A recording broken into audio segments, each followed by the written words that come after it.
So joining us right now is Democratic Congresswoman of California, Zoe Lofgren. Congresswoman, welcome. John Bolton says that this is all part of the president's retribution campaign and he would never compromise America's national security. However, based on the details of the allegations, is this indictment different than those of Trump foes James Comey or Letitia James? Well, we'll see. He certainly was not named in the direct message to Pam Bondi that was mistakenly posted on Truth Social, but he is a known opponent of Trump, and Trump has called him out as multiple times. But, you know, we'll see. Mr. Bolton has pled not guilty. There'll be a trial, and we'll see. I think most people in America are not focused on this so much as the many other things that Mr. Trump has done that are harming them, and the Republican shutdown of the government, the massive increases in cost of health insurance that is starting to hit now. People are focusing on that appropriately. Mm-hmm.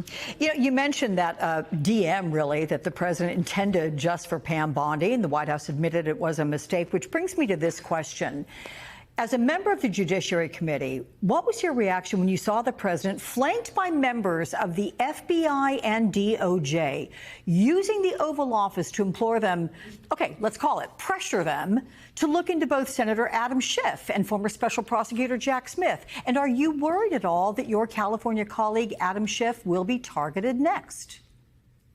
Well, you know, Trump is operating like a mafia boss. And that's worrisome since he's the president of the United States.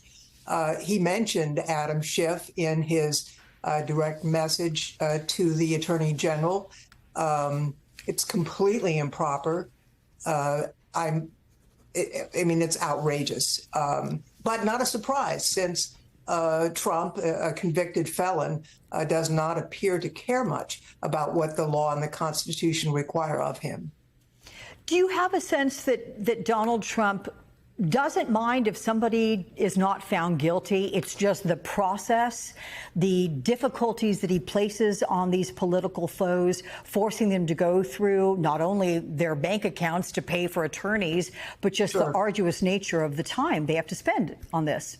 Sure. I mean, whether you are completely innocent of any wrongdoing, you've been charged with a crime, you have to hire a lawyer, you have to spend time defending yourself or getting the case dismissed. So obviously, there is trauma inflicted on his political enemies, even if there's absolutely baseless charges. And I'm sure he's enjoying that. He knows what it's like to be defending against a crime because he defended and actually was convicted of crimes.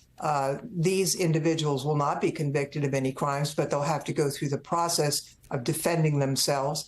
I am confident that people across the country will step forward and donate to a fund to defend Senator Schiff. I think he's already set up a fund to do that, anticipating that the president has already directed in his direct a message that was erroneously posted that he should be the target of baseless charges. Let's turn now to the shutdown, because California is home to roughly 150,000 federal civilian employees. Senate Majority Leader Thune now says the Senate will vote next week on a bill to pay some federal workers during the shutdown. That would include military members. Will Democrats support that? Well, I think Hakeem Jeffries has already indicated that we would support a separate measure make sure that the military is paid. You know, I'm not in the Senate, so I don't know what they're going to do. I don't want to speak for them. But, you know, the input that I've received from my constituents has been actually mainly don't give in. It's not just that the Republicans, who, let's be clear, control the White House, the Senate, and the House of Representatives, have refused to do anything about the health care costs that are about to skyrocket. They're trying to shift the blame and be victims themselves. They should take some responsibility since they are in charge completely of all branches of the government. You know, I was looking at some of the data for my own district. For example, a 60-year-old couple earning less than $83,000 a year is going to have an increase in their premiums of more than $26,000 a year. That's the increase in the premiums. I mean, this is unsustainable. It's insane. That is almost a third of their income of an increase, over the budget they've already allotted. Let me ask you about something else that came up in our discussion today with our team, because Armed Services Chair Mike Rogers warned today that the money to oversee nuclear weapons safety is running low. Take a listen.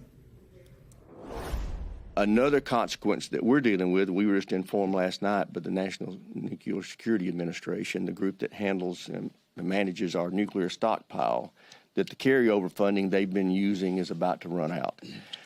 They will have to lay off 80% of their employees. These are not employees that you want to go home.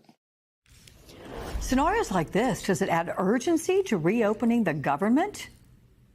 Well, as I mentioned, our Democratic leader in the House, Mr. Jeffries, did indicate that we would support defense spending as an exception.